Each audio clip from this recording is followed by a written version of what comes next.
بیٹھ جاؤ، یمن والے حاجی کھڑے رہو، تو یمن والے کھڑے رہے، باقی مجمع بیٹھ گیا۔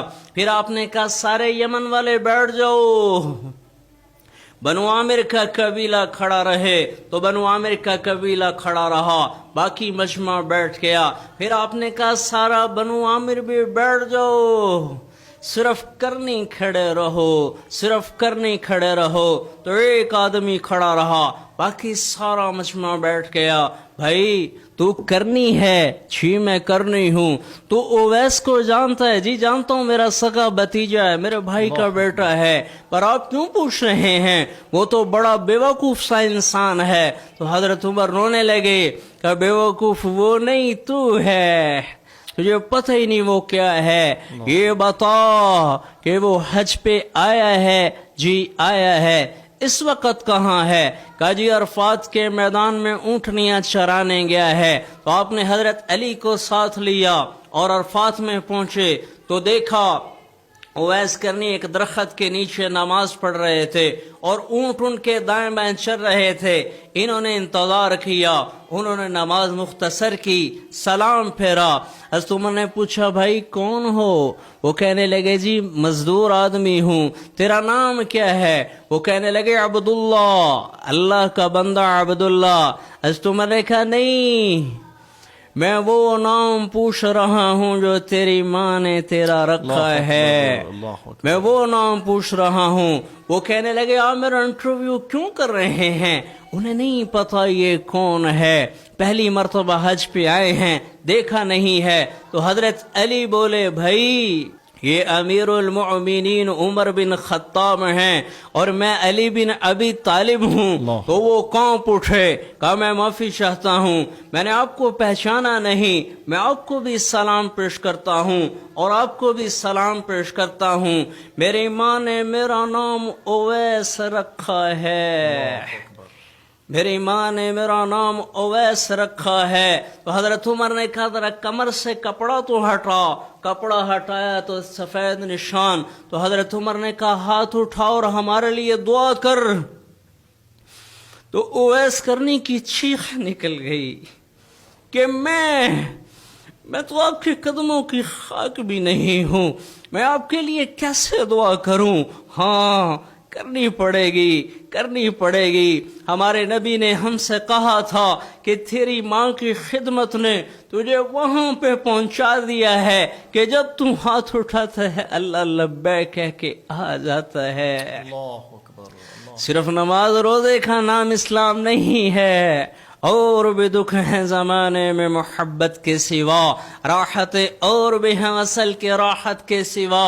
انہوں نے ہاتھ اٹھائے اور دعا کی اور ہمیں بتایا لوگو یہ ماں ہے، پر بدقسمتی سے یہ ماں رمضان میں بھی ذلیل ہو رہی ہے۔ ایسا کرنے والے کے لیے رمضان میں کوئی حصہ نہیں ہے۔ تیسرا جو ویر رکھتا ہو رمضان کی برکتوں میں اس کے لیے کوئی حصہ نہیں۔ چوتھا آدمی جو آپس میں توڑ پیدا کرے، رشتہ داروں میں توڑ پیدا کرے، اس کے لیے رمضان کی رحمتوں میں کوئی حصہ نہیں۔ اور میں ہاتھ جوڑ کے کہتا ہوں، میں جھولی پھیلا کے کہتا ہوں، اللہ نہ کرے کوئی ایسا ہو اور ہے جو میری بات سن رہا ہے، اللہ کے واسطے توبہ کر لو، آج ہی تمہارے لیے رحمت کے در کھل جائیں گے۔ انشاءاللہ۔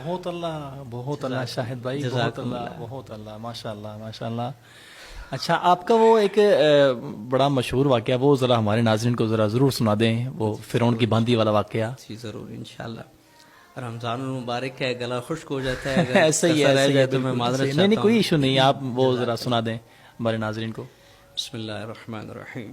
فرعون کی ایک باندی مسلمان ہو گئی، اس کی دو بچیاں ایک انگلی پکڑ کے چلتی ہے اور ایک اس کی گود میں ہے۔ فرعون کو پتہ چل گیا، खुशबू कौन छुपा सकता है। ईमान की खुशबू ने जब अपना आप दिखाया, फिरौन को उसको पता चल गया, उसने उसे पकड़वाया, आग जलाई, ऊपर कड़ा रखा, उसमें तेल डाला। जब वो कड़कड़ाने लगा, खौलने लगा, तो फिरौन बोला, बोल, अगर मुझे रब मानेगी तो बच्चियां मुबारक, मुल्क और माल और इज्जत मुबारक। अगर मूसा के रब को रब मानेंगी तो पहले तेरी बच्चियों को जलाऊंगा, फिर तुम्हें जलाऊंगा। एक बात चुन ले, एक बात चुन ले।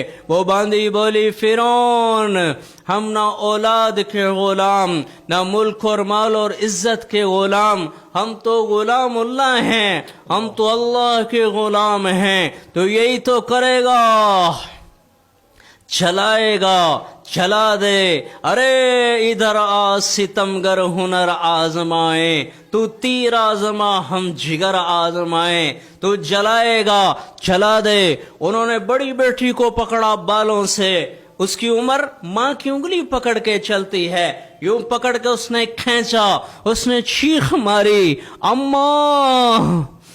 अम्मा का कलेजा तो पारा पारा हो गया, लेकिन अल्लाह की अताअत का दामन उससे न छूटा, वो सब्र का पहाड़ बन गई। हुमालिया भी यहाँ होता तो पारा पारा हो जाता। वो क्या ईमान वाली औरत है। क़यामत के दिन जब ये माँ आएगी तो आज की औरतों को जगह कहाँ मिलेगी खड़े होने की। वो कैसे कह पाएंगी हम क्या करती, माहौल ही ऐसा था। अरे इधर देखो, फिरौन के दरबार से ज्यादा संगीन फिजा तो पाकिस्तान की नहीं है, फिरौन के दरबार से ज्यादा बुरे हालात तो पाकिस्तान के नहीं है। वो उस दरबार में खड़ी चुप बेटी को जलता देखना चाहती है। उन्होंने उसके सर को डबोया तेल में। हंजला भाई देखते नहीं हो कैसे पकोड़े तले जाते हैं, और बेसन के साथ तेल क्या करता है, वही उस बच्ची के साथ उस तेल ने कर दिया। लेकिन उसकी माँ की आंख से एक कतरा नहीं, अंदर में आबिशारें खुल गईं। मेरे अल्लाह ने अंदर को देखा, उसे अपनी बंदी पर रहम आया। अल्लाह ने उसकी आंखों से पर्दा हटा दिया। माँ ने बच्ची की रूह को निकलते हुए देखा। वो कहने लगी, अम्मा गम न करना, हम थोड़ी देर के बाद इकट्ठे हो जाएंगे। फिर इसके मासूम फूल को पकड़ा। हाय हाय हाय, जिस माँ का जिगर गोशा दूध पीता हुआ बच्चा आग में जलने के लिए जा रहा हो और एक बोल उसकी जान बचा सकता हो, कैसे गिरेबान छुड़ाओगे इस माँ से। कहां से जवाब बन पाएगा इस माँ के सामने। उन्होंने उस मासूम फूल की टांगों से पकड़ा। अरे मासूम बच्चा तो जानवर का हो उस पर भी प्यार आता है, जो दुश्मन का भी हो उस पर भी रहम आता है, पराये का हो उस पर भी रहम आता है। इस माँ का जिगर गोशा दूध पीता हुआ बच्चा आग में जलने के लिए जा रहा हो और एक बोल उसकी जान बचा सकता हो, कैसे सामना किया जाएगा उस माँ का। उन्होंने उस मासूम फूल को टांगों से पकड़ा। उसको तो पता ही नहीं मेरा कसूर क्या है, मेरी टांगे क्यों खींची जा रही हैं, मुझे कहाँ ले जाया जा रहा है। यूं पकड़ के उन्होंने तेल में फेंक दिया।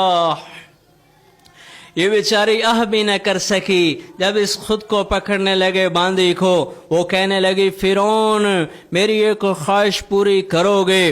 फिरौन बोला, क्या? कहने लगी, जब मुझे जला दो तो मेरी और मेरी बच्चियों की हड्डियों को एक जगह दफन कर देना। फिरौन कहने लगा, तुम्हारी ख्वाहिश पूरी कर दी जाएगी। ये खुद ही कूद गई बीच में तेल में और भुनी गई मछली की तरह। हड्डियां बच गईं, हड्डियों को उठाया गया और एक जगह पे दफन कर दिया गया।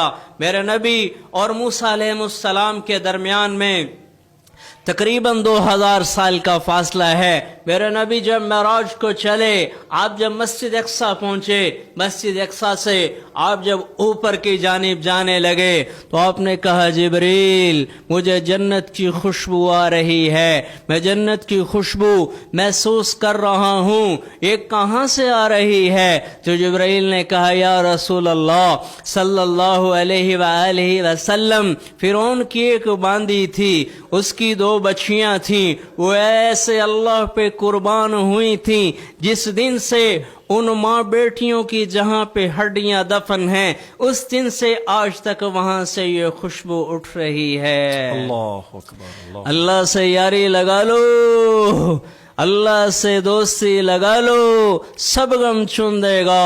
ये भटकी हुई इंसानियत है जिन्हें अपने नफसानी चस्कों को पूरा करने के सिवा कुछ नजर नहीं आ रहा। अल्लाह अकबर, अल्लाह अकबर। नाजरीन, आपने सुना, ये थे हमारे साथ हमारे दोस्त, हमारे भाई राशिद शाह साहब। आप देखें कि मौलाना तारिक जमील साहब के अंदाज में अल्लाह ताला ने क्या लिल्लाहियत रखी है। जो उनके अंदाज में पढ़ता है, बोलता है, तो वो भी सामने वाले को एक दफ़ा वो हिला देता है। अल्लाह ताला आपको बहुत ज़्यादा इस तरह से नवाजे। राशिद भाई, ममनून हूँ आपका, आपने हमें टाइम दिया। नाजरीन, अभी के लिए इजाज़त दीजिए। अस्सलामु अलैकुम वरहमतुल्लाहि वबरकातुहू।